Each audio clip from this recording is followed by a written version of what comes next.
tunarudi kwenye kuliheshimu neno la Mungu. Tunarudi kulisoma neno la Mungu na kuliishi. Tunarudi kupokea neema ya Roho Mtakatifu. Tunarudi kwenye kulitii neno. Kwa ukisikia rudi kwenye tunarejesha heshima, maana yake turudi kwenye misingi asilia yetu, kwamba tulikuwa wapi na sasa tuko wapi. Kwa unaposikia miaka 13 ya moto wa uamsho, kuna moto umeondoka. Ndio huo tunaurudisha sasa. Sasa kurudisha huo una lamani mbili. Huu moto ulioko sasa hivi kwa sababu ni moto wa ujio wa Kristo Yesu, unarudishwa kwa lazima. Bwana asifiwe. Haleluya. Na kwenye usomaji wangu wa neno la Mungu, uamsho wote ulipotokea, kila mahali ambapo uamsho ulitokeaga, damu ilimwagika. Nimesoma Biblia nje huko ichambua. Kila mahali ambapo Mungu alitaka kizazi kiingia kwenye giza, kilipotaka kurudi, mpaka watu wengine wale wapishi wenye misimamo waliokuwa wanazuia hiyo hali, mpaka walipopoteza maisha, ndio wengine walishtuka. Yamekuwa haya, kumbe ni kweli hivyo. Kila kizazi, wewe soma Biblia kwamba ikatokea kizazi kikamwacha Bwana, kizazi kikakaa kwenye giza. Bwana alipotaka kukirudisha kizazi, nini kilitokea katikati hapa? Kwa hiyo unaona, kilipoingia kizazi kwenye giza, Bwana alileta kwanza hukumu. Piga hicho kizazi mpaka kichangamke. Kikashtuka, kumbe tumekosea, kikarudi kulia na kuomboleza kwenye nafasi yake. Kwa hiyo imekuwa ni kawaida kanisa kuwa na hali hiyo. Kwa nini tunaona hali hiyo? Kwa sababu kuna maisha, kuna mazingira tunayazoea. Unajua ukikaa kwenye wokovu miaka 30, miaka 40, miaka 50 kwenye wokovu, unakuwa sio muongofu tu. Unakuwa muongofu, usipokuwa makini unakuwa muongofu ambaye ni farisayo. Kwa hiyo utasumbua wengine na utaona Biblia umemaliza kuisoma, na kwa sababu hiyo utaishi kama liturujia. Sasa Mungu hataki mazoea. Semeni amina.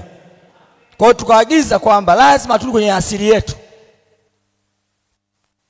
kwenye neno, kulisoma, kuliishi na kupokea, kukaa na Roho Mtakatifu. Mama mawili tukiyarudisha hayo, hiyo ni misingi ya kwanza. Mengine yote yako ndani ya hao, ni rahisi kuyabeba. Bwana Yesu asifiwe. Na mmoja nikasema lazima uje na Biblia ya makaratasi. Biblia ya makaratasi, nyinyi mliokuja ibada ya pili, baada ya kwanza tulimalizana nao. Ibada ya pili, inua Biblia hivi ya makaratasi. Sio iPad, ninayo na mimi Apple. iPad na mimi ninayo, inaitwa Apple. Kubwa kabisa, milioni 3 ninayo. Biblia ya makaratasi. Ambao hawana wainue mkono, hujaja na Biblia kabisa. Watu wazima, watoto hapana. Watu wazima, inua hivi. Punga mkono.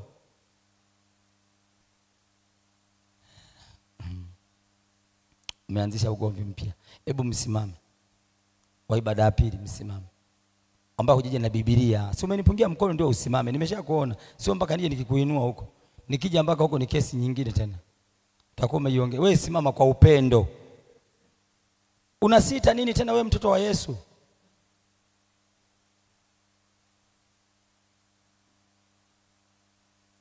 Sio tunawaonea. Yaani kuna kitu nataka nikifundishe kanisa lielewe. Bwana Yesu asifiwe. Tuko siku ngumu. Sasa mimi nije huko kwenu nivunje sheria, maana siwezi kuhubiri kuna watu hawajaelewa, inakuwa ni ngumu na nyinyi mtakuwa mjaelewa. Mimi maswali yangu ni machache, ni mawili tu. Biblia unayo hauna? Unazo sio moja. Umeziweka wapi? Umeisahau? Umeiacha? Umekuja na nini? Simuona huyu? Ameacha nyumbani. Anazo tena sio moja. Wewe umeacha nyumbani. Haya, wewe mtumishi wa Bwana haujawahi kununua. Umeokoka lini? Umeokoka leo? Umeokoka leo? Yaani hajawahi kuokoka. Ndio ni mgeni. Weka. Wewe tutakununulia leo. Si umekuja kuokoka? Safi kabisa, mtu wa maana sana. Wewe ndio unaokoka, wewe ndio utakuwa rafiki yangu mzuri. Wewe umeisahau nyumbani. Haya. wewe unayo, na rafiki umeisahau tu nyumbani, na mama umeacha nyumbani, na huyu unayo umeacha nyumbani. Umeona baba kiongozi? Ndio kazi iko hapa, tunaanzia hapa. Bwana asifiwe. 10,000 wote mlioacha Biblia nyumbani, nipeni 10,000. Yaani ikuume ili unakuja na Biblia. Ndugu zangu, kwa nini tuko hapo? Moja ya mgogoro nilionao mimi mchungaji Mlelwa, naitwa Adrem Mteule wa Jehova. Mgogoro uliopo ni kwamba tuna miaka 13 wa moto wa msho, na tunasema tunamtaka Bwana nguvu zake. Kumtaka Mungu, mnamtaka Mungu na Roho Mtakatifu. Sasa kuna kitu kimepungua. Tunaposema tunarudi kwenye misingi, chukua na Biblia yangu ilete hapa. Uko juu unaona mtanichelewesha. Maana yake tunarudi kwenye misingi ya imani. Sasa hatuwezi kumtaka Bwana nguvu zake kama vitendea kazi tunaviacha nyumbani. Hakuna hiyo. Naweza ukweli. Makanisa yetu mengi yana wifi, hata hili na wifi. Kwenye simu utaweka simu mwisho online, itaingia message, utatoka kwenye mudi tu utaisoma. Na kama sikusoma utachati. Hakuna kuendesha mbingu hivyo. Nipeni 10,000 tumalize mgogoro. Kama hamna na wafukuza. Mtaendelea na mchungaji wenu mkitubu baadaye. Jamani, mimi ni mzinzi, nikitaka kwenda kwenye uzinzi kama ni mzoefu nabeba kondom. Si ni kweli? Na wauliza si ni kweli? Msijifanye mmeokoka kuliko mimi. Ndio tunagombana kama washirika hivyo hivyo. Walokole sio kweli, unafiki. Unafiki mimi kwangu hamna, unakula kofi. Tukitaka kwenda kulewa tunabeba hela. Si ni kweli? Bwana mama mkienda sokoni mnabeba kikapu na hela. Si ni kweli? Kuna maeneo mnaenda bure. Katika maandalizi yote uliyofanya asubuhi, lazima ukumbuke yatoka nayo. Sisi ni mashahidi. Lazima tubebe hii. Huu ni ushahidi kwamba huyu anaenda kanisani. Na wasio kujua watauliza unaenda kanisa gani mwenzetu? Kwa kuwa umebeba Biblia. Hata kanisani mimi nimezuia watu wanakuja na lasketi. Wavibeki Biblia yake nani? Mkoba, nimeambia wa mama, mkoba beba mkoba wako na mapembasi yako. Biblia toa beba nje. Yaani mkoba hapa, Biblia ijitegemee. Ili watu wajue umeokoka. Unaficha nini? Una nini cha thamani? Nipeni hiyo 10,000 kwanza. Nisiendelee maana nisiende. Ibada inaweza kaishia kwenu mkifanya masiara. Nipeni. Ya mama. Nipeni. Angalia chukua kwenye pochi haraka haraka. Nipeni. Mimi nawafundisha tu, sina mgogoro na mtu. Na sihitaji hela. Hela ninazo. Zile za kula ninazo. Nipe 10,000. Azima kwa jirani. Vinginevyo ibada hauna. Unafukuzwa sasa hivi. Mwingine alisimama hapa yuko hapa. Biblia. Nipe 10,000. Mwazime. Mwazime. Na mama mjamzito pale. Unataka mtoto anakuja azaliwe anakuja bila Biblia kanisani. Unamleta mtoto kanisani. Ipo 10,000.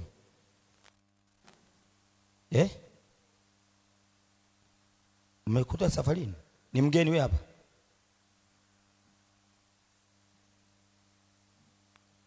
Umeiacha Geita. Uko safarini umekuja huko. Ukaisahau. Atumia mume wako.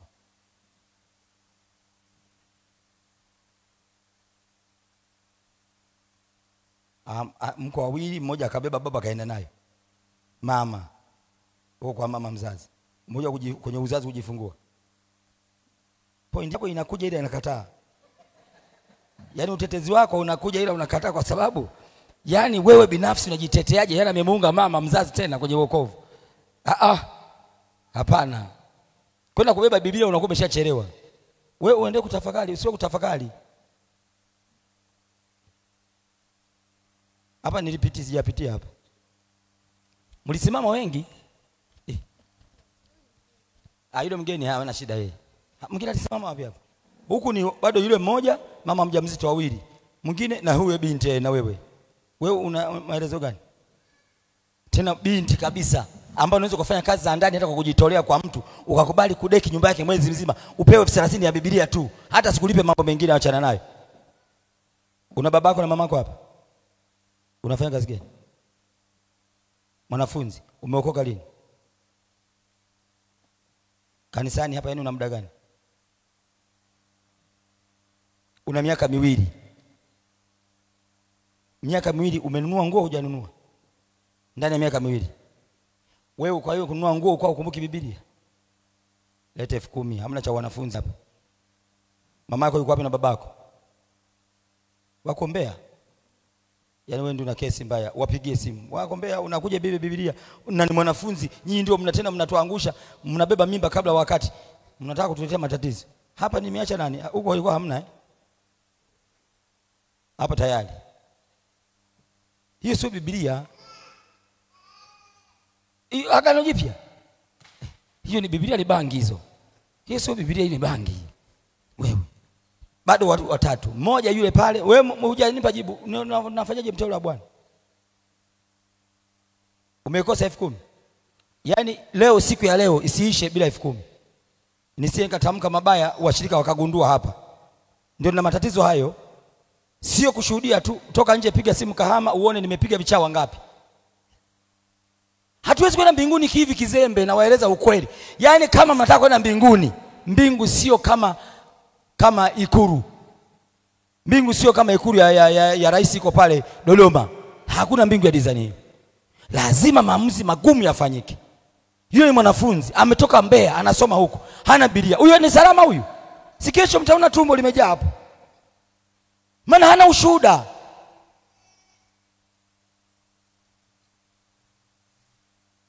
Ndugu zangu, amina.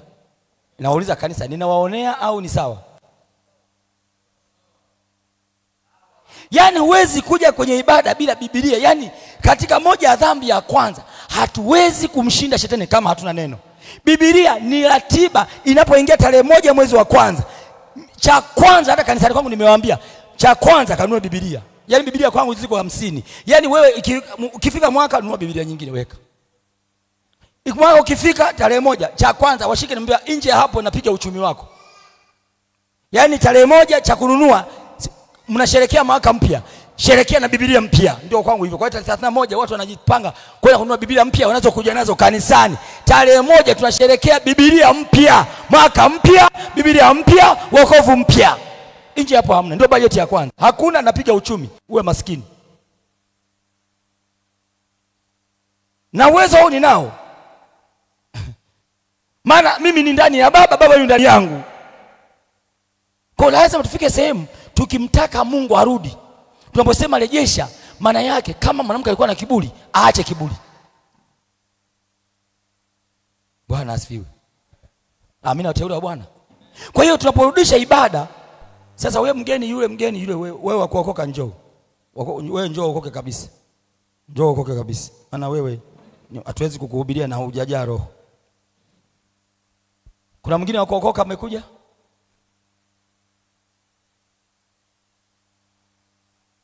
Wewe madhabahu hii hapa, wewe simama hapa. Niangalie mimi. Nakutubisha hapa. Hapa. Yule ndugu yako yule. Hapa una ndugu yake? Ndio wewe. Tena wewe ndio nimekupiga faini. Ndugu yako amekuja bila Biblia, mamako. Nimemtandika 10,000 hapa. Unaitwa nani? Dada Adelina. Yaani huwezi kuwa mzuri hivi na huna Biblia. Watu watakushangaa. Unaishije duniani? Si ndio?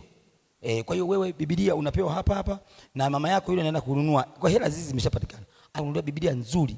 Kila ukija kanisani ni Biblia. Ukienda chooni beba Biblia. Kila sehemu. Sokoni beba Biblia. Watu wajue wewe sasa hivi umebadilika. Si kabla hujaokoka si ulikuwa na washikaji. Sasa washikaji wamefika, wataelewaje? Na sisi kwa watu wewe washikaji tunaoa watu ambao wamejaa roho, si ndio? Wewe tayari ni mlembo na hivi unampata na Yesu. Kwisha kuolewa wewe ni lazima. Sio hiari hata wakatae, tunawaita kwa nguvu. Mradi tu mheshimu Yesu, haya nayo yasema uyashike. Sema, Bwana Yesu, ninakushukuru kwa kunipa kibali asubuhi ya leo. Nimekubali kutoka moyoni kwamba nimekosea nimefanya dhambi ya kutokukuamini Yesu na kufanya mambo yangu mabaya. Leo kwa ufahamu wangu ninatubu. Ninaomba Yesu unisamehe, unitakase kwa nguvu ya damu yako Yesu. Unioshe Bwana kwa makosa yote niliyokosea mimi na yale ambayo wazazi wamekosea juu ya maisha yangu na maisha yangu yakaharibika. Naomba Yesu nisamehe. Kuanzia leo ninakupokea Yesu moyoni mwangu, uwe Bwana na Mwokozi wa maisha yangu. Na kuanzia sasa naikataa dunia na mambo yake mabaya niliyoyaona, na kubali wewe Yesu na utukufu wako na heshima yako. Yesu Mwokozi, njoo moyoni mwangu. Karibu na Roho Mtakatifu, ukae na mimi, uniongoze, uniponye, niko tayari kukutumikia. Kwa jina la Yesu nakataa maagano yote ya ukoo, miungu ya ukoo, mizimu ya ukoo, laana za ukoo, nazikataa pamoja na madhabahu zao. Sema pamoja na madhabahu zao. Sema pamoja na madhabahu zao. Nazikataa kwa jina la Yesu. Mizimu yao naikataa, laana zao nazikataa. Kuanzia sasa najiunganisha na Yesu na madhabahu yako tangu leo na hata milele, katika jina la Yesu. Amen. Baba nakushukuru. Asimama mtu nyuma yake. Anasimama mtu, anakukinga mtu si kaanguka. Baba nakushukuru kwa ajili ya Adelina asubuhi ya leo. Mbele ya mkutano huu amekubali wewe Yesu ni Bwana. Kazi za ibilisi zivunjike. Pepo uliomemzuia Adelina kuwa muamini Yesu, toka. Toka. Toka, achia. Achia maisha yake. Achia maisha yake. Huyu ni mtoto wa Kristo kuanzia sasa. Toka. Toka mizimu yote ya ukoo, ya mababu na mabibi. Toka. Toka, huyu ni binti mzuri. Toka, nimesema. Moja, tusibishane. Tusibishane. Huu ni muda wa ibada. Na hesabu mpaka 3. 1, 2. Nitawaua pumbavu zenu. 2, 3. Toka wewe mzimu wa bibi yake. Toka nje. Toka. Toka kabla sijakumaliza hapa. Jina Yesu. Toka wewe huru. Jitenge naye kuanzia sasa kwenye kitovu, kwenye mikono na miguu. Ninamfungua awe binti wa baraka, mwanamke mzuri aliyetakaswa na damu Yesu. Kuanzia sasa mwili wake ni makao ya Yesu Kristo. Roho yake ni makao ya Yesu Kristo ni hai. Yesu ameingia ndani yake, ana haki ya kufunguliwa. Nje. Nje. Nje wote. Nje wote, jitengeni haraka. Nimesema nje, hamna kujiuliza swali. Chap. Chap. Chap. Tangu utosa hadi unyayo, tangu utosini hadi unyayo. Nyumba ya baba yangu ni nyumba ya sala. Nyumba ya Adelina kuanzia leo, mwili wa Adelina utakuwa mwili wa ibada, mwili wa sala. Kwa jina la Yesu, funguliwa wewe huru. Funguliwa wewe huru kwa damu Yesu. Funguliwa, na kata mikono yote, kata nyororo na kufungua. Na kufungua na miguu, nafungua nyororo zote, na kata kamba, kata mnyororo ya utumwani, kata na ikata kwa jina la Yesu. Tenganisha, kata kwenye kitovu. Power. Tangu leo, tangu sasa tarehe 22 mwezi wa 6, usiwepo ushirika tena juu ya mwanamke huyu na binti huyu wa Yesu na madhabahu za ukoo. Nimekutenga milele. Funguliwa kwa jina la Yesu. Msaidieni muinueni.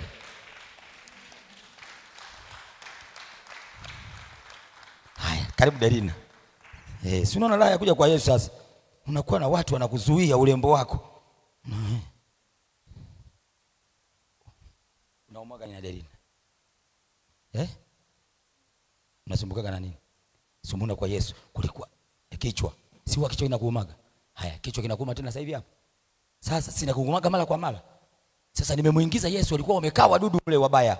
Wanakutesa wewe, ni mtoto mzuri hivi, halafu wanakusumbua. Pumbavu zao nimewatukana hapa hapa. Narudia tena, pumbavu zao mlikuwa mnamsumbua Adelina kwenye kichwa chake. Kuanzia leo Adelina siumwe tena kichwa chake, na awe mtoto mzuri na mama mzuri wa kesho kupitia jina la Yesu. Amen. Sasa Jamani, Biblia si inauzwa ile nzuri ya Agano la Kale na Jipya elfu 30 au 20 ngapi? Wauza Biblia hampo hapo? Aliyenunua Biblia hivi karibuni? Wewe unaenda kwa mpelekee mama yako yule mlembo pale, akakununulia Biblia leo, unakuja kuja nayo kanisani na hakuna wewe siku ya kukosa kaza. Wewe mwanamke njoo, hamna kumpelekea aje akuchukue hapa. Yesu amempa mtoto mzuri, halafu amefunguliwa safi, unakuwa unapika wali mzuri. Alikuwa anapicha wali mbichi, bahati yako. Umefanya vizuri kuleta kanisani, upikie mume wako wali mbichi ukome. Halafu na viatu vizuri VIP, mtu wa heshima, mtu wa maana kabisa. Sasa naomba huyu binti Jumatano, Ijumaa, wewe na makazi yako mengi. Wewe umeolewa, kazi zote za kwako. Huyu amekuja kukusaidia. Jumatano hapa. Na viti vyake vya mbele akae hapa. Usimfundishe kukaa kule nyuma, hapa mbele. Ijumaa, yani ibada zote waruhusu kosa akiwa na Biblia yake. Mwanzo wa kubarikiwa kwako ni huyu binti. Wewe ndio mwinjilisti wa kwanza. Mimi nisaidia tu kuniletea hapa. Lakini ndio mwinjilisti wa kwanza wa huyo binti. Utafanikiwa sana wewe na uzao wako. Kamnulie Biblia leo. Barikiwa na watu wako wazuri hao, watu wa maana sana. Mungu awabariki. Asante. Makofi kwa Bwana Yesu.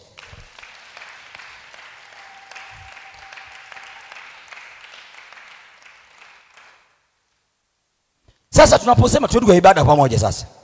Tumeanza kuchangamka. Tunaposema ni ibada, tunarejesha heshima ya kanisa. Maana yake lazima tuwarudishe watu wawili. Tulirudishe neno la Mungu kwenye maisha yetu. Kulisoma, kuliishi na kulifanyia kazi neno. Yesu anasema kila anayenipenda anashika amri zangu.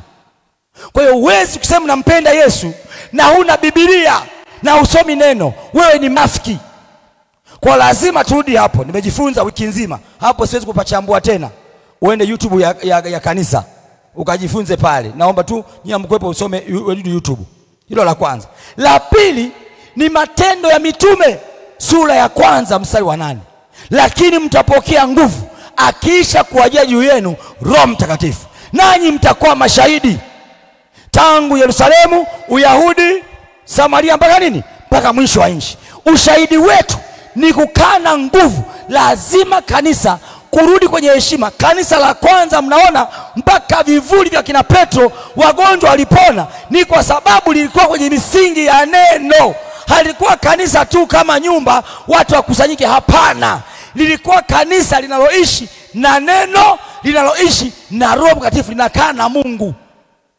Ndugu zangu, amina. Ndio maana mnaona tunasoma habari zao, zilishangaza. Ile kitabu cha Matendo ya Mitume kimeishia 28. Mimi mpaka sasa hivi na sura nimeshatoka kwenye 28, nina 35 matendo makuu kama sio 40. Naandika ya kwangu na vitabu nimeshaanza kuvitoa. Na viko 20 vinatoka hivi punde.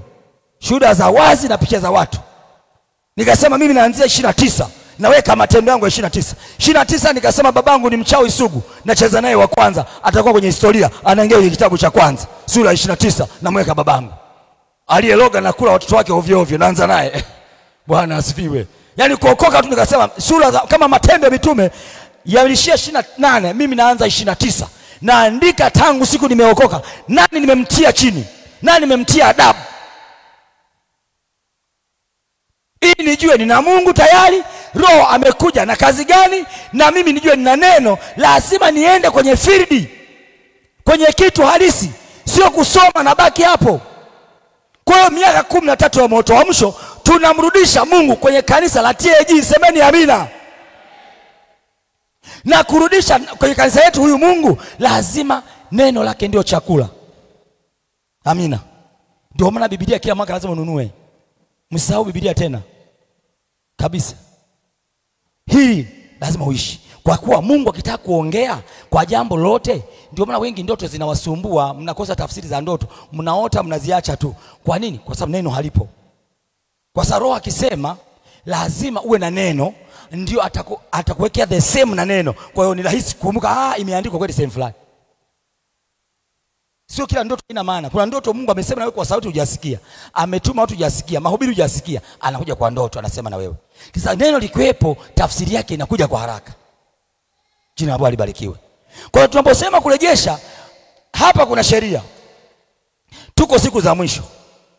Matendo 1:8 tusipopokea itageuka ni lazima uamsho uje. Yaani wewe okoka, endelea kizembe, fanya unavyotaka. Wokovu lazima uamsho uje, kwa sababu Yesu hawezi kurudi bila matengenezo ya kanisa. Hawezi kurudi. Kwa hiyo kanisa lilipopokea nguvu za Roho Mtakatifu, likaenda likafika sehemu likarelax. Sura ya 4 ya Mathayo ya Mitume, kanisa likaanza kula na kunywa. Ulikuuza nyumba, wanakaa wanakula. Hawaendi kuhubiri, ni umbea tu. Sura ya 5 uongo ukaingia. Watu wanakaa wanakula tu, wafanyi kazi. Wewe wakalisha tu bila kazi uone. Wataanza na zinaa. Yakaingia mauongo. Roho Mungu akasema sikuwaitia hii. Nisema enendeni mkafanye kazi, mkae mashahidi. Mmekaa mnakula na kunywa. Akapiga pale, wawili tukapoteza. Anania na Safira. Pa! Hofu kuu ikaingia. Watu wachanganyikiwa. Alipoona hawaelewi tena, wakaenda sura 6-7 wakajisahau. Akarudisha Matendo 8:1. Kwa hiyo tusipotii Matendo 1:8, tutarudi Matendo 8:1. Kukatokea adha kuu ndani ya kanisa katika Yerusalemu. Wote walitawanyika katika nchi ya Wayahudi na Samaria, isipokuwa mitume. Watu wakauawa, akiwepo Stefano. Kwa usipokataa kujazwa Roho Mtakatifu, adha inakuja. Bwana asifiwe. Kama sio mpia Kristo, itakuta adha ya matatizo ya familia. Kama sio matatizo ya familia, matatizo ya ndoa. Kama sio matatizo ya ndoa, matatizo ya kiuchumi. Kama sio matatizo ya uchumi, matatizo ya magonjwa. Utaomba tu na kueleza. Yaani ukubali kwa hiari kujazwa Roho Mtakatifu, kubali kwa hiari. Matendo 1:8. Lakini mtapokea nguvu. Kubali hiyo. Ukikataa, uamsho haupingiki. Swala alilosema askofu mkuu ni la uamsho, ni la kiufunuo. Uamsho lazima. Tunabadilisha tu kutoka Matendo 1:8 turudisha Matendo 8:1. Unapinduliwa kwa nguvu. Vitakuja vita kwenye familia mpaka utasema sasa hivi kanisani ukesha huwezi, kuja kuomba huwezi. Unakuja tu na maombi ya kipaimara, endelea kwa maombi ya kipaimara. Utafunga. Hizi 3 kavu mnazo zikwepa siku hizi. Siku hizi kisasa kuna njaa sana, jua kali. Sisi kuomba 3 kavu. Huwezi, utaomba 7. Utaomba tu. Tunakokwenda muwe mnaangalia mabomu yanayotembea duniani sasa hivi. Tunakokwenda si salama, maana lazima kanisa liandaliwe Yesu aje. Kwa hiyo ni amri. Sasa tunakushitua mapema, usikafumaniwa. Yesu anawaambia kanisa, ombeni msije mkaingia majaribuni. Sio unaomba baada ya kuingia majaribuni, utakuwa mjinga. Tunaomba kabla ya kuingia majaribuni. Ukiingia huwezi kuomba, utamtukana Mungu. Ndio maombi mengi ya watu ni feki. Sasa mimi nachanga Mungu, ni ibada ninakuja, zaka natoa, sio imepitia wapi? Hatuombi tukiwa kwenye majaribu. Kisha majaribu ni kutulia. Tunaomba kabla ya majaribu. Shika hiyo. Amina. Muda huu ukiwa mzima una afya, hela mfukoni zipo, nyumbani unga upo, mchele upo, maharage yapo, dagaa zipo. Funga na kuomba, kesha mwanangu. Yesu anarudi, hali sio nzuri. Tunza nguvu ya Matendo 1:8. Ukikataa hiyo, inakuja Matendo 8:1. Utaburuzwa. Yaani Mungu anaweza kutuma hata jirani, atakuburuza jirani mpaka mwenyewe unatapika damu. Bwana Yesu asifiwe. Haya mambo mwili lazima tuyasimamie kanisa. Tukitaka kuona raha ya wokovu, lazima tukae kwenye neno, lazima tukae ndani ya Roho Mtakatifu. Ndio tutaendelea kuandika Matendo 29 na kuendelea. Nikamfuata baba yangu nikiwa nimejaa nguvu. Nilipoona nimejazwa, nilikaa kanisani mimi karibia miezi 6 mpaka nijazwe Roho. Nilipojazwa tu nikamtokea mzee. Kama mtu wa kwanza kuanza naye wa nyumbani. Nani? Baba mzazi. Hiji kata inamuogopa, anaroga watu, anaua watu. Nikasema huyu ndio naanza naye, anakuwa Matendo 29. Nikamwambia mzee, nimekuja. Maana niliposikia wokovu, nilimwandikia barua nimeshaokoka, akasema wewe nimesikia habari zako za wokovu. Yaani usiingie nazo hapa kwenye miungu yangu. Yaani nanunua panga, akanunua panga kabisa la kibinadamu akaweka mezani. Akamuita na mama na ndugu na ukoo. Siku akikanyega hapa huyu ni panga. Yaani akinishinda kumloga, nimerusha mabomu yangu nimeona hajamfikia. Nasubiri akanyage hapa. Huyu ni panga la kimwili, afadhali nikafie jela, lakini huyu lazima nimuue kawaida. Niposikia hizo habari na niko na mzee, mtapokea nguvu. Nikasema kaa poa hiyo. Nikaondoka nikamfuata. Maana nimejaa. Siwezi kutishiwa. Ukishakuwa na Roho Mtakatifu huwezi kutishiwa na nyau. Yaani mbwa ambao hawajui kutawaza, hawajaokoka, hawajui kutawaza, wakusumbue tena kukutishia nyao. Nikamwambia naenda sasa. Ndio nikapanda gari nikaenda. Mama akasema mwanangu usije babako amesala huko. Nikamwambia hakuna. Huyo sio baba yangu, huyo ni babako. Mimi babangu ni Yesu. Na kutokea hapo hapo. Nikamtokea pale. Wakati nafanya maamuzi ya kuondoka, yani nimefanya maamuzi ya kuondoka, Roho Mtakatifu akaniambia unaruhusiwa kusema neno lolote kama ilivyoandikwa. Lolote mnalofunga limefungwa, mnalofungua limefunguliwa. Roho akanisemesha njiani, sema neno lolote kisha ingie ardhi, sema lolote upendalo. Nikasema Roho Mtakatifu nashukuru sana. Mkwala wa kwanza, sio nilifunga na kuomba hapo. Hapo niko na nguvu, niko la mzee. Maana kazi kubwa tumeacha. Kazi kubwa ni kuacha dhambi. Dhambi nimeacha. Nisumbue tena na watu wapumbavu wako vijijini wao tawaza hawajui. Kwanza hawajatahiriwa wajinga tu. Wanisumbue tena na Mungu ni naye. Nikamwambia hamna. Vitisho kinaenda. Nikiwa kwenye gari, ile gari ilitumiwa bomu la mzee. Mzee alikaa ndani akajifunga mkanda. Maana nisema telefoni ndo nakuja. Akavukiza bomu, lilipiga ile gari tulikuwa nayo. Tairi za mbele alafu mimi niko hapo mbele. Alafu niko na mke. Hajawahi kufika hata kwetu. Ndio nampeleka. Ila habari nimemwambia. Tunakwenda kumpeleka Yesu. Sisi ni mashahidi. Sisi ni mabarozi. Tumetishiwa nyao kule. Lazima tuwaonyeshe Mungu yupo. Ndugu zangu amina. Nikaamuru gari simama kwa jina la Yesu. Umebeba watumishi wa Bwana. Watu wanishangaa, huyu jamaa wa wapi huyu? Alafu gari kana ngenge ikasimama. Tukashuka tutengeneze gari yao tuondoke. Nipokanyaga ile ardhi. Nikasema imeandikwa kama kila mahali ninapokanyaga miguu yangu ni pangu. Mimi ndio mmiliki. Kuanzia sasa napamiliki mahali hapa. Nitakachotamka ardhi sikia na utekeleze kwa mujibu wa maneno nitakayosema. Yaani sijatoa hatua. Yaani kutoka kwenye gari kushuka chini ya ardhi ya kile kijijini. Tamko la kwanza ni hilo kama Roho alivyoniambia. Kwamba yule aliyenizaaga. Sasa hivi nimezoea mara ya pili. Aliyenizaaga mara ya kwanza. Akisikia jina langu niko hapa. Apoteze ufahamu akae polini siku 3. Aache wake zake wote 5. Atarudi baada ya tamko langu siku ya 3. Na tamka haya kwa mamlaka ya jina la Yesu. Nikaondoka sana begi langu naenda nyumbani. Wanawake si unajua mko wengi mkiolewa wengi, umbea, wanafiki mle. Wambea wakakimbia haraka kwa mzee. Yuko kilabu anambia una habari. Amekuja yule mbaya wako amehabari. Una habari amekuja nani? Fulani ambaye ni mimi. Mzee aliposema fulani choo za vijijini sio vijua. Vioo vyetu vinakuwa mbali kama mita 100 kutoka kwenye nyumba mpaka kwenye choo. Za kijijini ziko hivyo. Akasema umesema nani? Fulani. Ngoja nije. Sasa usiku saa 2 akapita mla chooni akapitiliza polini nduki 3 days kwa neno la Bwana. Yesu anasema mtafanya lolote kwa neno lenu, halitakuwepo jambo lisilowezekana kwenu. Hiyo ndio ya kwanza Matendo 29 nikaandika. Alafu nikamwambia akija tarehe hiyo baada ya siku 3 ile ya 3 aje niombe radhi. Aombe mimi radhi kwanza. Mimi ndio bosi wake. Sasa mimi namwakilisha Mungu. Ukituma hata mkuu wa wilaya hapa unajua mikora yake. Mimi namwakilisha Mungu alafu mshenzi mmoja ananisumbua. Haiwezekani. Tunamkataa Roho Mtakatifu sawa, hatujui faida zake.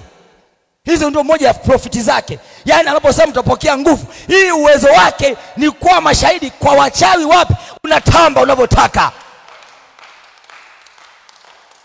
Aliporudi tu akili ilimrudia saa 11 siku ya 3. Alfajiri ndio akili ilimrudia.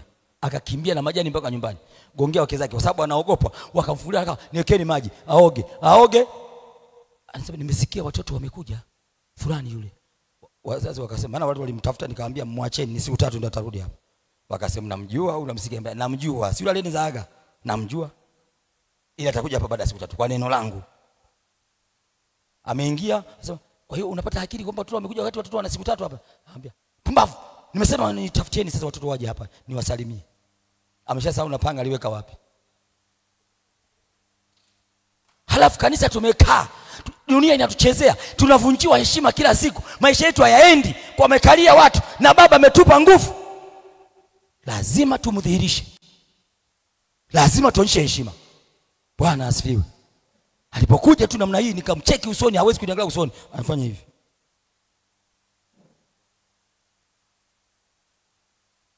Nikamwambia, nigusa mkono nikaungania mkono wake. Tukasalimiana kilugha shikamoo mzee marhaba. Namba 2 kabla sijatoa mkono nikamwambia unajua nimeokoka? Anasema hiyo najua mwanangu, najua kabisa hiyo. Hiyo najua kabisa hiyo. Hiyo hamna shida, na watoto wako madirishani wanasikiliza. Hamna shida kabisa hiyo mwanangu, hiyo uendelee nayo. Hiyo nzuri hiyo. Hiyo nzuri. Nikamwambia namba 3, unatakiwa kuita ukoo mzima utekeleze, watangazie kwamba wokovu umeingia kwenye nyumba yako na watu wote waokoke. Uko tayari? Hiyo bwana, nipe siku 7 na waalika wote vijiji yote, na kwa amri yangu kama unavyojua watakuja hapa. Lingine uniandalie sherehe inayokunywa soda na wali tu, hamna pombe hapa. Hiyo fanya, nafanya kabisa mwanangu, hiyo nimekubali. Namsalimia mkamwana. Tia adabu. Ndio kaenda kumsalimia mkamwana. Ati kwanza yangu manne yatekelezwe. Haleluya. Kwa hiyo tungejua hakuna mtu kukabila Roho Mtakatifu kwa sababu faida zake ni nyingi. Yesu anajua ulimwengu huu unaendeshwa kwa nguvu. Na wenye nguvu ndio wanaweza kaa hapa. Huwezi ukaa hapa kizembe, huna nguvu. Unataka ukae duniani na kueleza kama una nguvu. Omba Mungu uhamie mbinguni. Hama. Maana kule ni kusifu tu. Malaika hata wali kule hawapiki, masufuria hakuna, kusumbula na mume wako hakuna, kwenye ndoa hakuna, kule ni kucheza tu. Omba uhamisho haraka. Na kama hujui maana kuomba uhamisho, njoo hapa mbele nikupe uhamisho. Sasa hivi uhamie mbinguni. Hii kama nataka ukaa hapa, uendelee kula wali wa Shinyanga, lazima ukubali kujazwa Roho. Haleluya. Ukubali kupokea nguvu. Maana ulimwengu Yesu aliuona, alikuwepo hapa kimwili, aliuona. Machawi yameatamia hii dunia. Kila sehemu yapo, kwenye duka yapo, kwenye biashara yapo, maofisini yapo. Yaani hayatulii. Hasa tunapopuuzia Roho Mtakatifu kanisa maka hatujaelewa. Tunapopuuzia kusoma neno hatujaelewa. Sasa ndugu yenu nimekuja. Na mimi nimepitia hapa nikaguna maumivu. Kwa hiyo asubuhi ya leo na mchana huu sija kuwaumiza, nimekuja kuwaambia, ila kwa kuwaelekeza. Kama leo toa 10,000 nitaka iwe kumbukumbu kwao, inawakumbuka kwamba 10,000 ile hapana, ngoja nibebe Biblia yangu. Yaani nimekuja kuwafundisha kwa kitendo, kwa kuwa sasa mambo sio shwari. Amna ndugu zangu, kwa mnipende zaidi, mimi ni mkofu hivyo hivyo. Akatekeleza yote. Akaita ukoo na akawatangazia habari njema. Watu wote muokoke. Anaogopwa. Sio kuogopa kawaida. Alikuwa anaogopwa kweli kweli. Sasa nikamwambia wewe ujitangazie mwenyewe. Akasema mimi nitakuwa wa mwisho kuokoka. Waokoke wote. Mimi hapana. Mimi ndio nimebeba ukoo. Wote waokoke. Ila mimi nitakuwa hapana. Na wewe lazima nikupe muda. Unakataa kiza nikupe muda wa kuokoka. Si ukae tu. Dunia sio babako hii. Wenye dunia tupo. Iliumbwa na baba yangu hii dunia. Eti yana anakuwa wa mwisho. Bila muda. Lazima pewe timetable. Unakaje tu nakula na kunywa, unaendelea kuhalisha hamu, dunia unaichafua ya Mungu hii. Tupewe muda. Nikamwambia miaka 10. Nakupa miaka 10. Kwa kukupendelea. Bado na vitoto unazaa kila siku. Maana watu wadogo kuliko mimi.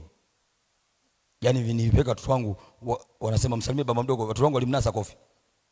Sasa baba mdogo yuko hivi. Halafu mwanangu ni mkubwa. Akambia huyu mna baba mdogo hapa kofi ta. Baba mdogo alizalia leo. Sasa mtoto mmoja alikataa. Kwa sababu wajua kuja uchawi wanazaa mpaka sehemu ambayo sio ya kuzaa. Mzee una miaka 70 bado ana vitoto vya hivi.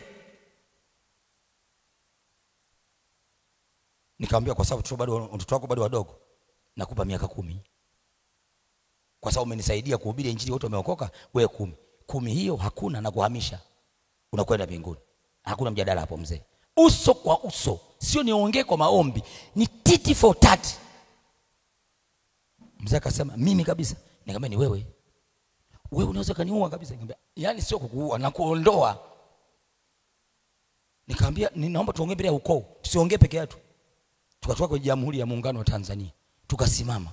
Miaka 10 mzee aokoke. Kama hawezi mbinguni na muhamisha. Watu wakacheka tu. Yaani kwa kweli na wewe kichaa kimekupanda. Kwa sababu mimi ni mdogo sana kwenye ile familia. Kwa sababu kichaa kimenipanda. Nikamwambia kimenipanda mimi. 10 naomba muandike. Watu wakaandika. Lazima tufike sehemu heshima yetu isivunjwe kwa sababu ya wokovu. Na dunia lazima ijue kwamba sisi ni wa kuheshimiwa. Watu wakaokoka siku ile, wakaja kanisani, mambo yakaendelea. Yeye akabaki. Mimi namhesabia miaka tu. Fika 8 nikamshtua. Mzee bado 2. Achana na mimi, uniwezi. Ukafika 1 nikamshtua tena. Mzee bado 1. Angalia. Akamwambia kijana, naona wewe tu labda umepata uchawi wa kizungu, lakini sio mimi kunichukua. Hiyo swala halipo. Ule mwaka ibakia miwili akaanza kuumwa. Mpeka usalini wanaomba na hela zangu. Nikamwambia hela zangu mimi ni sadaka, mimi sina hela. Kwa nanuiza madhabahu natuma. Tuma mara la kwanza, mara la pili akasema hela zake zina moto, yule ananiongezea uchawi ananiua. Hela zake zina moto, lakini na walokole wengine wameokoka wapo. Wapo ndugu zangu waliookoka wapo. Lakini hawana moto. Wapo wameokoka. Hela zao wanapokea, mzee anaziunga kwenye viringe, anatumia. Mimi nimetuma mara ya kwanza, akawapa taarifa hizi hela zina moto za nani? Hawakusema. Nimetuma mara pili akasema kuna hela hapa sio nzuri. Anasema ile wa Shinyanga, hii ina moto, akatupa chini. Saki mahela namna hiyo. Kwa hiyo bajeti yangu ikatulia. Hela zangu natumika kwa Bwana. Wewe mpaka hela zako inakula mizimu. Mambo gani haya? Kwa hadi hela yangu ilikataliwa. Ndio haya ya Roho Mtakatifu. Hela yangu natumia mwenyewe na watoto wangu au najenga makanisa. Basi. Mtu mchawi na hela yangu ale tena. Kuna ushirika gani hapo kati ya hela yangu na ya mchawi? Sifa sio kwamba kwa sababu nilizaaga. Mimi nimezaliwa na wewe kwa heshima. Nimekuja nimeji-update, nimezaliwa mara ngapi? Mara ya pili. Nikamkataa hadharani mbele yako. Wewe sio baba yangu. Baba yangu ni naye aliyenizaa. Mimi Yesu Kristo Mwokozi. Akasema hiyo elimu sijaielewa. Nikamwambia utaielewa tu. Kwa hela zangu zote zakaa natumia mimi na injili na mzee Yesu. Kwisha. Jamani, amina.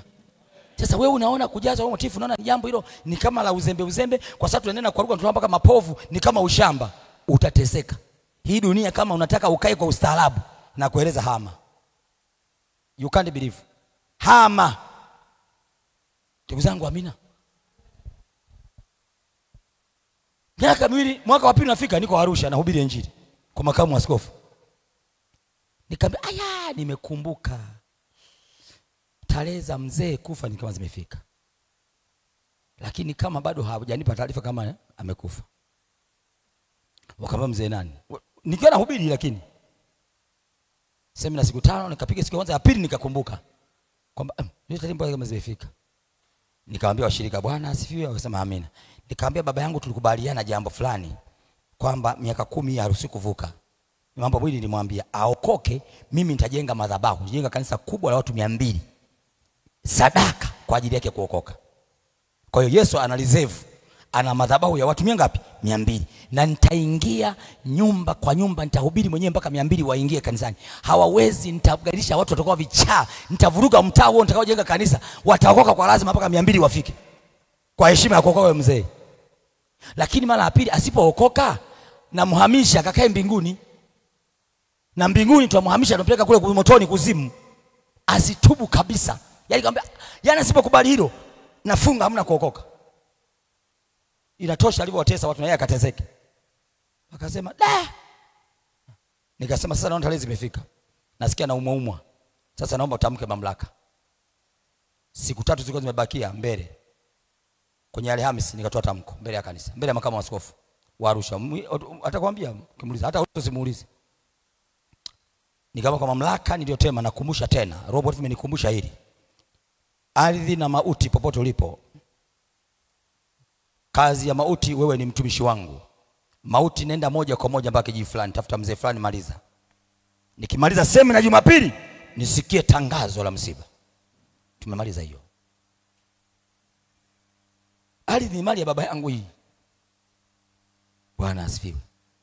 Kwa lazima turudishe heshima ya kanisa. Kama hatuwezi, tutavurugana huko ndani mpaka watu muokoke kwa nguvu. Ile mama hakuna. Na waeleza, Yesu hawezi kurudi kwa hali hii ya kusalila, hamna. Jumatano mmekaa nyumbani. Zaka mnatangaziana matangazo. Watu wamlipi zaka, ongezeni zaka. Yaani kwenye siku za mwisho unahamasishwa zaka. Labda mbingu ya babu yako. Mjitahidi kutoa sadaka. Yaani siku za mwisho unafanya vitu vyote, sadaka unaleta 200. Kwenye siku za mwisho hizi, wewe akili yako inakaa sawa? Hakuna hiyo. Hakuna hiyo. Hakuna hiyo. Lazima turudishe nguvu ya Roho Mtakatifu. Kanisa rudi mahali pake kwenye nafasi yake. Watu kwenye mtaa unapokaa wajue umeokoka.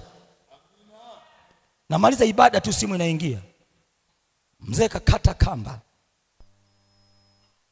Nikamwambia jamani, tayari kimehila kule. ameshaondoka huyo. Nikatoa maelekezo kwa wale wote watakaoenda kuzika, hususan waliookoka, kwa sababu anawajua na alishakula hela zao, shaza waunga kwenye vilinge vyake. Nikamwambia tahadhari, hamruhusiwi kufika pekeni mpaka nitangulie mimi inaelewa miundombinu. Wakafanya unafiki, wakawahi kwenda kumwaga, wakanizuia mimi. Na mzee kabla hajakata roho akamwambia, jamani, yule wa Shinyanga asinione kabisa. Yaani asione mwili wangu hivi kuniaga. Asinione kabisa, yule ni matatizo. Nitageuka mimi, acha kweli. Asinione. Yaani mhakikishe kwamba mnanizika ndio mnampa taarifa. Sasa wambea wapo. Wambea wapo. Wakauliza taarifa kabla hajazikwa. Zikavuja pale, wakasema wakisema imevuja. Tafuteni jeneza haraka sana tuzike. Yule atawasha gari, na mimi nikawasha gari kweli. Nikakimbia Arusha toka usiku na mchana Kahama nikabeba mke wangu, nikasema mama, yule jamaa ameshalala, lazima tukahakiki. Tukakimbia tena usiku mchana. Wewe, yani ninafika tu saa 6 mchana yake nikafika, maana ni mbali kule Songea Njombe, unaenda Njombe unaenda ndani vijijini huko, kutoka Njombe mjini mpaka kijijini kilomita 200. Nakuta ndio wanaaga pale, wameshapiga tayari jeneza msumari njine. Sababu mimi siruhusi kumuona. Padri yuko mbele, nikamwambia mzee, yumo jamaa. Nikamwambia huyu mjanja yumo, akasema yumo. Nilivuka ibada maana wanalijua la kijiji unajua, nikamwambia yumo. Maana ukatikisa niambia tulia kwanza, mimi ndio nimefika. Nikapaki gari karibu hapo, nikashuka niambia yumo. Usizike kitu kingine hapo. Uhakisha yumo. Funua niangalie. Akasema tulipewa miko, wewe ndio wa Shinyanga, uruhusiwi kumuona. Yaani mpaka unaogopa silaha, alafu watu wamejaa, kijiji kizima kinafurahia huyu mtu mtata kuondoka. Kwa hiyo watu walijaa kama umbea, wamefurika. Jamani, sio heshima hiyo? Mnataka mrejeshewe nini na Yesu? Lazima tuliko kwenye misingi ya imani, tununue Biblia, tuwe watu wa maombi, watu wa kukesha, turudi kwenye zana zetu mpaka watu wajue tuna Yesu nyumbani. Sema amina. Mpaka Shinyanga iitike. Kwenye mtaa unakokaa, hata mtaa wangu unaokaa, nimewaambia watu hawaruhusiwi kulogwa. Mtaa wangu tu, waroge nje ya mtaa wangu. Kwa sababu mimi ninapokaa kwenye mtaa, mimi ni mfalme. Sasa mfalme sisi ukaa na watu wangu wakabugudhiwa. Hata kama hawajaokoka, si wako njiani. Ikulu inalindwa, Ikulu inaheshimiwa. Huwezi kumwaga takataka Ikulu. Wauza matango wapo, lakini mkamwage sehemu nyingine. Kaambia Roho Mtakatifu nifunulie wachawi mitaa hii wako wangapi hapa, nijue, kwa sababu lazima niishi kiusalama. Jamani, Roho Mtakatifu ni raha. Akanifunulia pale kama 4 hivi kwa mtaa wangu wapo pale. Kaambia mama, bwana nimepata hii ngoma hii, kuna chama matatu. Nikafuata gongeti ngoma, odi bibi, tupa mwadera. Ambia hamna mwadera. Bibi wewe ni mwanga, unaroga wananchi wangu hapa. Sasa huwezi kuroga na mimi niko hapa. Mimi ndio mchungaji na waombea ulinzi, wewe unawaroga. Sasa mambo mawili. Unaacha kuroga sijakataa. Uchawi fungia ndani. Usiku hama nenda mtaa mwingine ambao sikai mimi. Si unaroga mtaa ambao mimi nipo. Haleluya. Lazima tuwe heshima hizo. Yesu ametupa. Pokeeni nguvu ya Roho Mtakatifu. Muone ladha. Mama kaza hamna, wengine walikubali wote. Walikubali. Maana kijiji kilinitangaza, jamaa yule mchungaji mkorofi. Kwa hiyo akasema hamna, mimi unanisingizia sana. Nikamwambia, kwa hiyo mimi muongo. Yaani ukiniambia mimi muongo, maana Roho Mtakatifu muongo. Wewe sio mchawi na muongo. Nikamwambia mama, yaani kwa nini usikubali yaishi? Hamna, unajua akaanza kulia. Sio wachawi usiku ananiambia, mtoto la zarau wazee. Nikamwambia, naenda serikalini. Nikamwambia, sio nenda serikalini, nenda kwa rais. Mimi nakuja mpaka chumbani, rais aje anipe askari tuende mpaka chumbani. Nikachukua viungu. Mimi sinaambia Roho Mtakatifu funua ungo uko wapi. Nikaona hanielewi, nikamwambia sasa mama wili, nakupiga stroke. Huwezi kuunga na ungo tena. Nakata upande mmoja pa.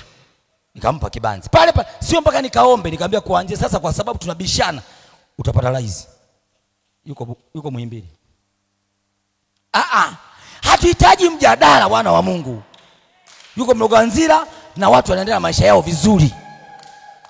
Haleluya. Lazima tupokee nguvu. Tunapuuzia mambo kwa sababu hatujaelewa faida yake. Kuna raha ndani ya Roho Mtakatifu, una mamlaka yote. Amesema Yesu, tunapojazwa lolote tunalofunga duniani na mbinguni limefungwa. Tunalifungulia limefunguliwa. Huni mmoja kaiba mimba ya mlokole kanisani hapo. Miezi miwili mitatu hapo. Muhuni kaiba mimba. Kesi kaletwa pale. Muhuni ameiba mimba ya mlokole. Ina miezi 9 eti imepotea. Hakunaga hayo mambo. Mama kuja pale shtaka, mchungaji. Niambia nini sasa? Mimba mke wangu bwana imepotea, mzee utaniambia mlete hapa. Mlete mbele ya kanisa. Akaenda mbele ya kanisa pale mbele. Basi mama. Wasema mimba fanyaje? Imepotea. Kwa sababu gani? Umeokoka? Ndio nimeokoka. Mama, mafungu ya 10 nalipa. Dhambi umeacha maacha. Kwa muda yeye na Mungu asema labda ndio yasahau. Haya, ngoja nikutakase hayo uliyosahau. Lakini lazima uwe kwenye vigezo. Tukatakasa aliyosahau, uwe kwenye vigezo. Nikaweka mkono tumboni, tunataka mimba. Jamani nikamwambia washirika tunataka mimba hapa sasa hivi. Na sasa hivi kesho akajifungue. Simezita ilikuwa imeshafika hetari hiyo. Tukaomba katika Roho Mtakatifu tunaita mimba njoo hapa. Hiyo hapo. Ikaje hivi. Yaani tumbo likao Afrika potea. Akamwambia kumbe imo. Walinipiga mara 3. Unatumwa jambo kama na hivi alivaa t-shirt ikabidi tuvue. Maana sasa inapotea. Inapotea kama baka ije itulie. Tulipiga baka tulia. Mama kaenda chini. Mimba hiyo hapo mtoto anacheza. Na uchungu hapo mama kalegea pelekeni government. Tunaye mtoto mchanga sasa wa mimba iliyopotea. Kwa nini tusimheshimu Roho Mtakatifu? Mtapokea nguvu. Sisi ni mashahidi, sisi ni mabalozi wa Yesu. Tunamwakilisha saa hii mbinguni kwa kukana nguvu zake. Popote tunapokanyaga ni mali yetu. Semeni amina. Sasa kuna fisumbona nini? Hawa ndugu zangu hao walikuwa wanaumwa hao. Huyu ndiye alikuwa mzee kabisa huyu. Wewe Esther nimekuita asubuhi. Wewe mwenyewe umejishangaa. Uweusi. Hebu simama washika kuone. Huyu ndio na mtoto wako. Uone. Hivi si kama umeona vizuri huyu mtoto alikuwa na mavitu meupe humu. Eka mtoto kadogo hako humu, yani humu mavitu meupe yamemelea. Humu mtoto mdogo. Umeona tena? Sio kama mamelea majitu meupe humu. Wewe hapa kifua chote kilikuwa cheusi.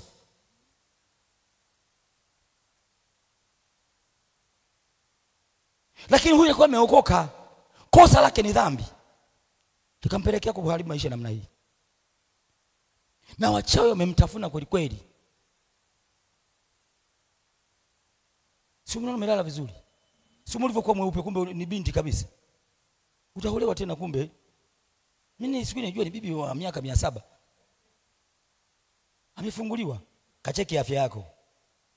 Sio nikwambia unaumwa kabisa. Kaangalie haumwi. Huyu alisema ameathirika. Ndio vipimo vinavyosema. Lakini tulikomandi.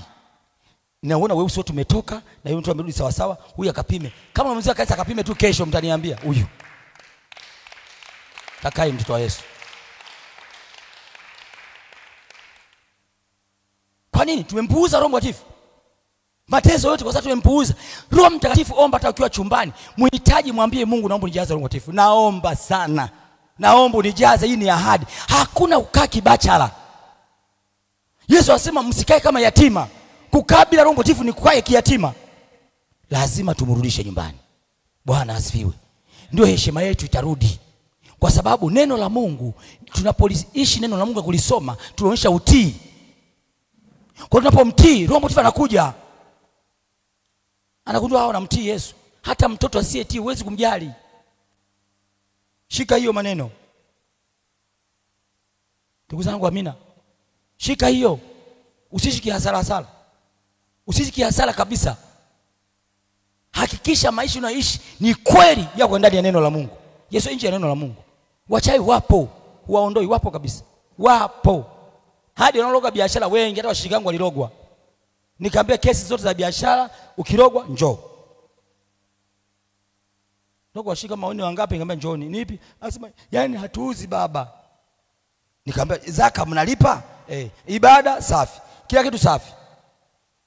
Kamba kanileteni bidhaa, mengine anahitaji kuomba. Kanileteni bidhaa yule anayeuza sana, mleteni hapa. Nikamwambia kwa mamlaka jina la Yesu. Baba umesema chakula cha watoto huwezi kupa mbwa. Mbwa anauza hivi hapa. Hawa watoto wako hawauzi. kuanzia leo huyu awe mbwa kama mbwa kweli, alale njaa. Na paka mavi vitu vyake. Na vibariki hivi. Mkauze kuanzia leo huyu hamna kuuza. Wateja wake nahamishia kwa watoto wangu hao. Kuishi. Ndeni. Wakaenda.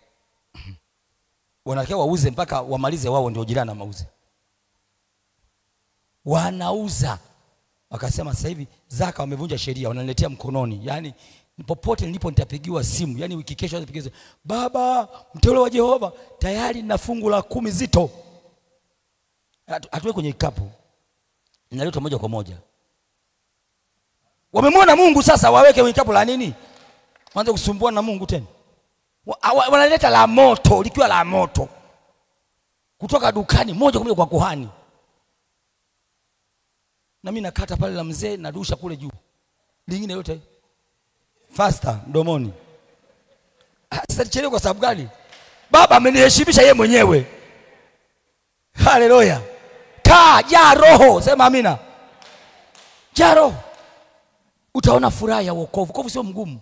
Sio mgumu kama unavyosema. Ni sio kweli. Wokovu ni rahisi, ila hautaki tu kulazimishwa.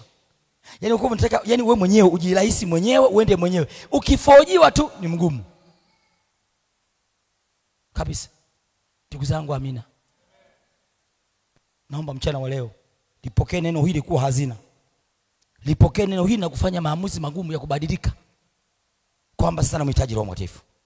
Turudi kwenye matendo ya mitume. Adha isitupate. Kuna adha zilizoko hapa ni kwa sababu tumempuuza Roho Mtakatifu. Unashangaa maisha ni magumu. Watu wanaendesha maisha kirahisi, wewe ni magumu. Kuna mahali umempuuza Mungu. Ndugu zangu amina. Nataka unielewe hivyo. Kwamba sio sheria, tunachotaka uelewe. Kwa nini tumewekwa hapa duniani? Tunapata nini? Maisha yetu yanakaaje? Sisi sio kulia. Mnalia lokole mpaka mnapokezana. Akienda na huyo ni misiba hapa. Mshaambiwa nyinyi mnafioga kila siku, hata misiba na utaratibu. Labda kimsiba cha kufiwa na kipindi ambacho cha kufiwa. Si ni kweli? Lakini lokole ndio kulia siku zote. Ina maana sisi tuna matatizo gani? Sio kweli. Sio kweli. Lazima fike sehemu na sisi tuwe na kati, tunatoka na wake zetu na waume zetu na kuenjoy. Si ni kweli? Tunapaka na wanja kabisa, tunagonga haleluya. Yesu Bwana, cheers. Hamna hata cheers, ni mnuno tu. Daga mnuno tu. Jamani, ina maana sisi hii eneo, yani sisi hapa, jamani tusome Biblia vizuri. Baba amesema tukiwa hapa mara 100. Hiyo bila Roho Mtakatifu hauli. Yaani raha inayopata dunia, sisi lazima tupate raha zaidi ya hiyo mara 100 hapa. Kabla ya kuondoka. Sasa tuwezekani. Weekend hatuna. Tunalokole hapa, hata supermarket hapa hawajui ilipo. Wewe umeokoka una matatizo gani? Supermarket haijui hapa ameokoka. Wokovu wako unakusaidia nini? Hata supermarket hujui, wokovu unakusaidia nini? Kata rufaa. Kasirika kabisa. Haiwezekani vitu vizuri wapate watu wa dunia. Hawajaandikiwa wao. Vitu vyote vizuri ni vya watakatifu. Muelewe hivyo jamani. Si mnanielewa? Yani naweza katoa saa 10 nyinyi. Mimi ninunua shamba kule, nalima shamba. Kuna mahuni yanalima hapa, mbwa haya yajui kutawaza analima hapa. Eti nimenunua mimi mlokole, wasema yakacheka tu. Hawezi kuvuna. Mvua mfika mwezi wa 10, nikaona wameenda kijiji kizima. Kumbe shamba leo niuzia, kuna kakaburi pale katikati. Ile kaburi ni la babu wa babu. Kijiji ndio kinamtegemea huyo jamaa kwa sababu alikuwa witch doctor mzuri ili alete mvua. Na wanamwambia wavune zaidi. Sasa mimi naenda kuandaa shamba na wenyewe wampeleka pale. Mbuzi, kondoo, mweusi na mweupe wanachinja, mvua ziwai na kijiji chote wavune. Kaburi kumbe aliacha kwenye shamba langu. Wazee kweli kweli. Unajua kuwachokoza ni kazi rahisi sana wazee. Na mimi ni kijana leo nimevaa vizuri. Una siku navaa penzi. Nilikuwa nimevaa jeans yangu na t-shirt. Nikamwambia pumbavu zenu. Sasa huwezi kupigana bila kuchokoza. Sheria inakataa. Sheria inakataa. Sisi lazima tuwe wachokozi. Sisi ndio Israeli. Lazima tuwachokoze. Sasa wazee wa miaka 70, 80, 90 uwaambie pumbavu zenu. Ujue wewe ni msala. Nikamwambia pumbavu zenu, mnafanya nini hapa? Unajua ukiwa kwenye ibada huruhusi kujibu. Wageuka tu. Kugeuka ni kijana kadogo. Mnafanya nini kwenye shamba langu? Maana mlishaniuzia. Akachomoka mmoja alipe maelekezo, bwana sasa tunafanya ibada, sio pale una kaburi la mkuu wetu, kwa hiyo tunafanya ibada kwa ajili ya mvua na nani. Nikamwambia huyu ananiambia kwa asili, nikaona hapa mimi nilopoke. Kwa hiyo hapo ni ibada ya kuita mvua kwenye shamba langu. Mmenichoka. Nikamwambia mmenichoka. Mimi ndio mtawala. Kwa mtawala mwingine hapo kaburini. Toa na kaburi lenu. Toa na kaburi hapa nikasana. Wasuko wakasema twale makagete. Nikaambia hivi, sasa mambo mawili. Mwaka huu wote mliokusanyika kwa shamba langu hapa hamvuni. Yakifika mahindi kuchanua yanaungua yote. Nitavuna mimi peke yangu kwenye shamba hili la kaburi. Malizeni kutambika na mimi nakuja kubadilisha. Wamemaliza, mimi nikaingia katika jina la Yesu. Wewe sikia, wewe mjinga marehemu uliyooza wewe na madhambi yako. Hakuna waliokuja hapo wote hamna kuvuna. Hakikisha navuna mimi. Umeelewa wewe? Pumbavu. Tukapanda na mimi nikalima nikapanda. Na kueleza yalipochanua huko yakakauka, chanua kakauka, chanua kakauka. Hapa ngoma ya kibichi namna hii. Ngoma kibichi namna hii. Nikavuna peke yangu. Nikalipeleka kanisa zima, nikamwambia hivi, nimewatia jeuri wahuni kule. Na twende kanisa mkavune. Kanisa zima nikalipeleka kwenda kuvuna mahindi yale. Nikapata gunia 23. Akasema akakachizi, wasuma wakajipanga. Akasema mwaka huu tuite mganga wa ziada. Wakakutana na mama, mimi niko safari. Mama kaandae shamba, akakutana nao. Nikamwambia mama, ukiwaona akasema nimeona. Nikamwambia wape jeuri yao. Imeandikwa, unalifunga limefungwa. Wape jeuri yao. Mwambie hakuna kuvuna. Mama piga haraka kabla mimi sijafika, piga haraka. Akapiga, akaambia hamvuni. Kwa neno la Kristo na kwa neno langu hamtavuna wote mlioko hapa. Tunavuna sisi tu. Bakasema hawezi. Nakwambia hawezi, wasikuwa kaongea kiruka mpaka mwisho. Tukapiga 26 gunia. Wa hawa kuvuna wote. Ikabidi waende kwa mtendaji mkuu. Kachawi, tunaomba ukaondoe kwenye ile shamba. Maandamano yakaingia. Nikapigiwa na mtendaji. Nikamwambia mtendaji, sikiliza. Hatuendeshi mambo kienyeji. Waambie nimewapiga, hamna. Nimewafanyaje? Wana makosa, wanakuja kutambikia kwenye shamba langu. Sheria gani inasema hivyo? Niambia mtendaji nielewe, nitakufuta kazi. Kwa sababu sheria iko wazi. Nina document. Unatambia shamba langu na wewe una shamba lako. Wala usitambie shamba lako. Nikamwambia mwaka huu hawavuni. Piga. Nikavuna 30. Wote wakalala chini. Kikasema hapana. Kikasema tumrudishie hela zake. Kwa hiyo ikabidi mtendaji amtafute diwani, maana mwanaume amesimama Yesu. Anamheshimisha mtoto wake kwenye mtaa wa kijiji ambacho sio cha kwako. Jaro. Diwani akanishauri, sasa mchungaji, unajua watu hawa wanalala njaa. Miaka 3 sasa. Hawavuni. Sasa na mimi ni wananchi wangu. Kuliko tuendelee na ugomvi, mimi nakushauri. Wameomba wakurudishie hela. Hata mara 2 zaidi. Ulinunua shilingi ngapi? Nikamwambia nilinunua milioni 4. Basi chukua hata milioni 8. Tumalize ugomvi mchungaji wangu. Kwa sababu wewe ni mchungaji wa jamii hii. Na hii jamii haina adabu, kweli umeiona, imekukosea. Mimi nakubali. Mimi ni mtendaji, huyu ndi diwani. Tumekubaliana sisi kama viongozi na mabarozi wetu wako hapa na sungusungu, kuliko tuje tufanyane fujo. Baba mchungaji, warehemu watu hawa, wavune. Waiteni, na mimi nikaweka kiburi. Waiteni hapa. Kagongwa jembe, wakaitwa.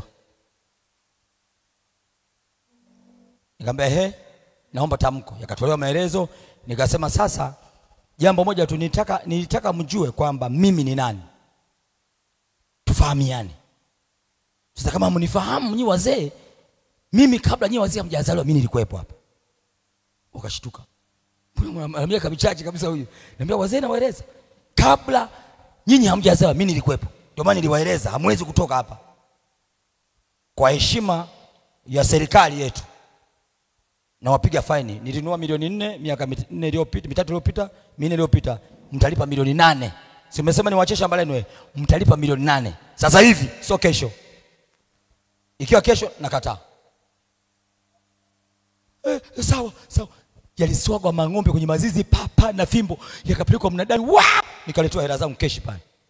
Nikatoka na Yesu wangu kama kawaida, twende tafuta shamba lingine. Bila matatizo. Lakini nimewatia adabu. Nikasema na kanisa lafungua. Nikajenga kanisa. Ubabe juu ya ubabe, wadi wasiokoke. Wakasema aliye chungaji, afadhali kuokoka utavuna mahindi mengi. Yamu kanisani anacheza tu. Peka na mchungaji ya moyo ameokoka. Yale yameokoka. Sasa ile chungaji noma lile. Labda tusalimu tunavuna. Wewe unaendelea kuvuna. Nikahamia mtaa wa pili, kutana na jeuri tena. Jamaa akana eka moja tu akaniuzia. Bwana mchungaji, na eka moja tu naomba nikuuzie. Hapa kuna jamaa na nusu eka. Hapa yani ile shamba limeingiliana watu balaa. Nikawatangaza, jamani, mimi mchungaji niko hapa nataka kulima, lakini siwezi kulima eka moja. Lazima eka 20 au 10 mnipe. Kwa naomba watu wote mlioko hapa mjiandikishe kwa mwenyekiti muhame. Ule kuna mambo hayahitaji nguvu. Kwa sababu gani? Amekuja mwenye mamlaka, mtoto wa baba. Jamani, amina. Na babaka amesema chakula cha toa wapi? Mbwa. Walifikiri matani. Njoo kama nikupeke. Washirika siku hizi wanakula matango bure. Wewe uliona? Huyu aliona. Wanakula mboga majani. Nikiwafungisha maombi siku 40 watakuwa wanakula matango. Inalima kule shambani. Mboga majani bure, unalima nyanya.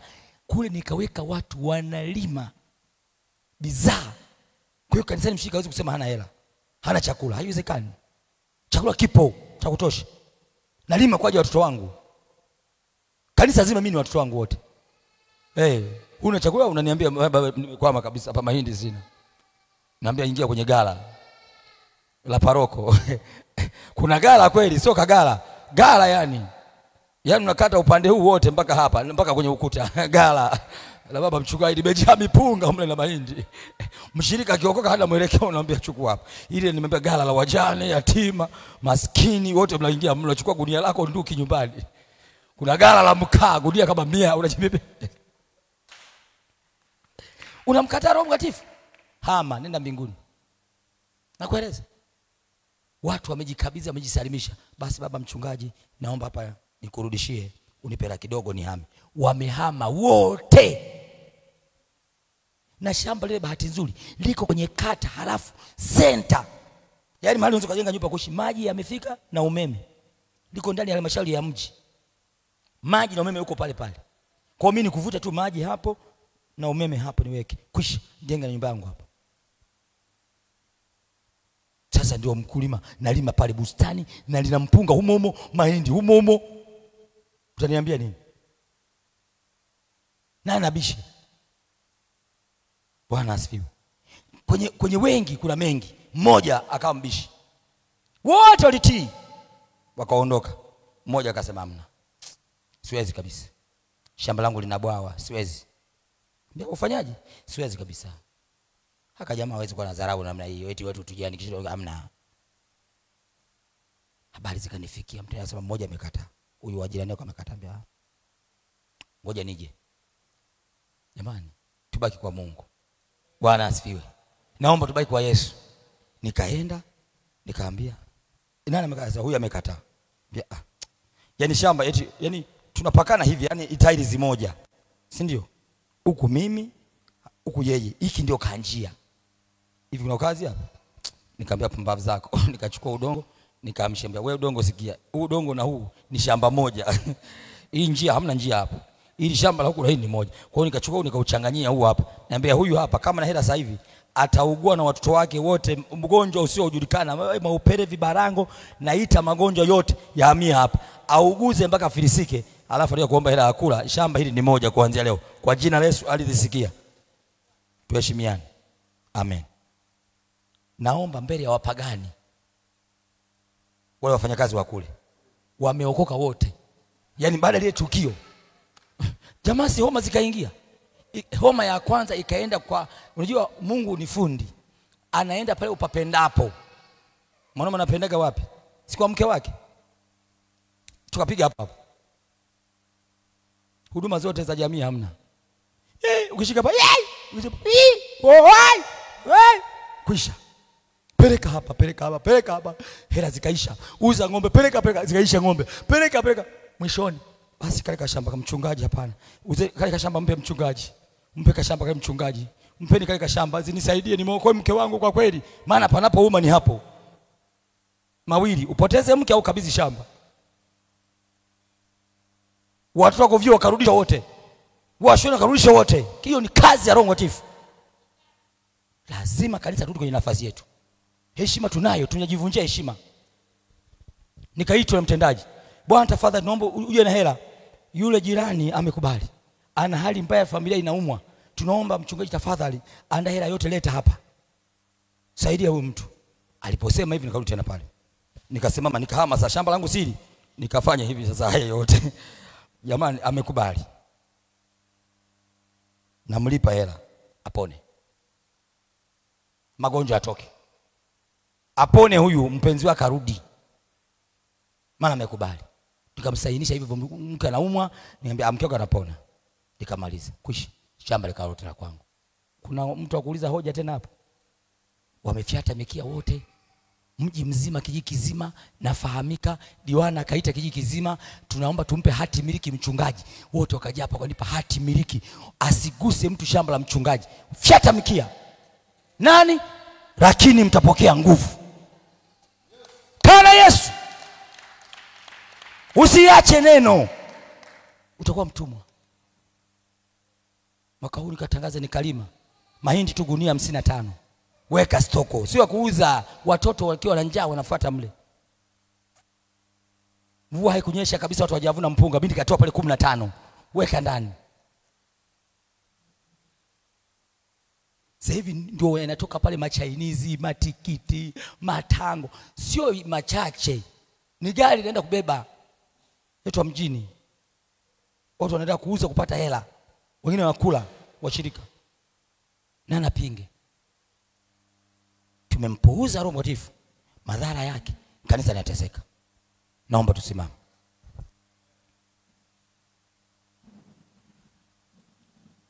Nikombe mchana wa leo.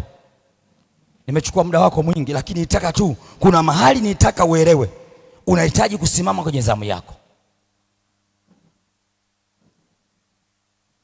Vitu havitusikii kwa sababu tunavyoongelesha kama sisi. Mavitu yote yameumbwa na Roho Mtakatifu, hayawezi kukusikia mpaka umejiunganisha na yeye ndio vinasikia. Hakuna jambo lisiowezekana kwa Mungu, halipo. Rudi kwenye kanuni, mtaniambia. Turudi kwenye kanuni. Nimemfundisha mpaka mke wangu kichaa, siku hizi naye amekuwa balaa.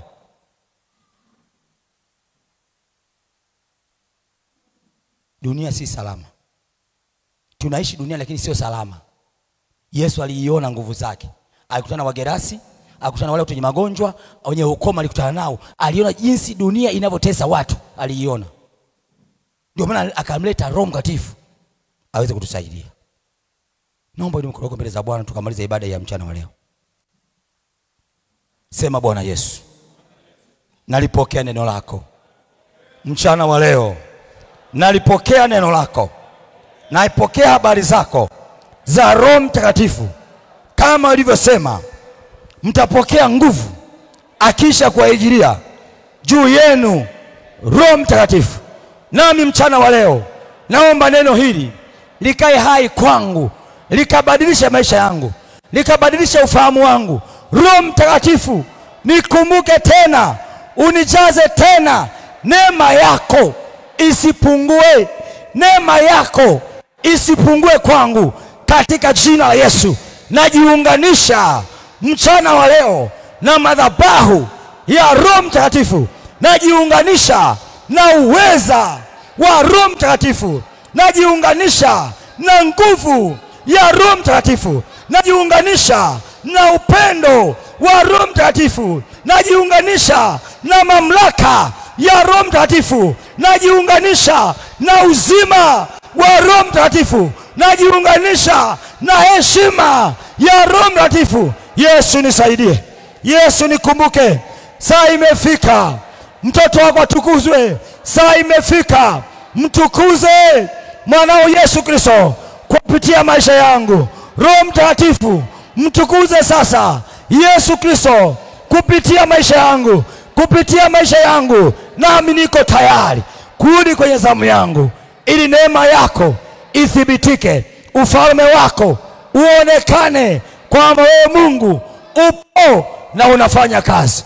Katika jina la Yesu ninakuamini tena, maana umetenda kwenye maisha yangu, nami nasimama na wewe katika jina la Yesu. Sema amina. Kwa dakika chache naomba anajisikia udhaifu kidogo aje hapa. Niletee na huyo mtoto nimwekee mkono. Kuna sheria inahitaji kufanyika kwa huyu kijana. Kama kuna mtu mwingine anajisikia homa, mara moja sharp nimwekee mkono hapa. Neema haijaji bure. Simameni hapa.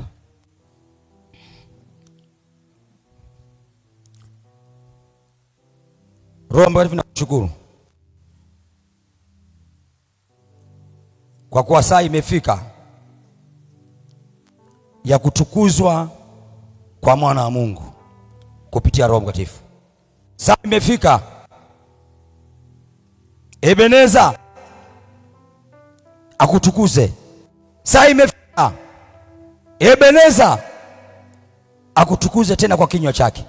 Kwa jina la Yesu, pepo wa giza, pepo wa kichawi, pepo wa kuzimu uliyefunga ufahamu Ebeneza, toka, toka, toka, toka, toka, nimesema toka chake. Riakabose kebori kandabosa, riko sakabori akandabosa, ori akandabose kebori kandabosa. Roho Mtakatifu na kuadhimisha tena mchana wa leo wa tarehe 22 mwezi wa 6 2025. Saa imefika Ebeneza kuongea. Saa imefika Ebeneza kukusifu. Imefika Ebeneza kukuhubiri. Saa imefika Ebeneza tangaza habari njema za wokovu kwa mataifa. Fuka jina la Yesu. Fuka jina la Yesu. Fuka kwa jina la Yesu. Kwa mamlaka ya jina la Yesu, narudisha ufahamu wako. Narudisha uwezo wa ubongo kufikiri. Narudisha ubongo wa mbele, wakati na wanyuma kufikiri. Kufikiri na kujua neno la kusema. Narudisha ubongo utoe tafsiri ya maneno. Ubongo utoe tafsiri ya yote yaliyokuwa ndani ya moyo wake. Utoe tafsiri ndani ya moyo wake. Maneno yote yanayotaka kutafsiriwa yatafsiriwe sawa sawa na uumbaji, maana umemuumba kwa mfano wako. Kwa jina la Yesu ali hai.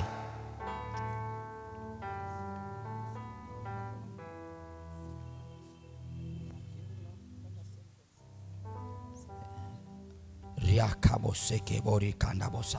Wero ya mateso, wero ya mateso, wero ya mateso uliyemfunga kiuno na mgongo, miguu. Umesikia? Wewe ni pepo, wewe ni mapatilizo ya ukoo, toka nje. Nisikie mchana wa leo, wero ya mapatilizo ya mateso kwa kusimamiwa na roho za maimuna awatesai wanadamu, toka nje jina la Yesu. Toka, achia kiuno na mgongo na miguu mara moja, mara moja. Ni amri, sio hiari. Ni amri, ni amri. Na kata kila minyororo kwenye miguu, kwenye kiuno, kwenye uti wa mgongo, toka, achia jina la Yesu. Riko sakaboria kandabose kebori kandabosa. Tangu utosa kijali unyayo, funguka. Power riakabose kebori akandabosa. Ana nguvu ya mateso huyu. Haya, nenda, toka, toka, nimesema. Roho ya mateso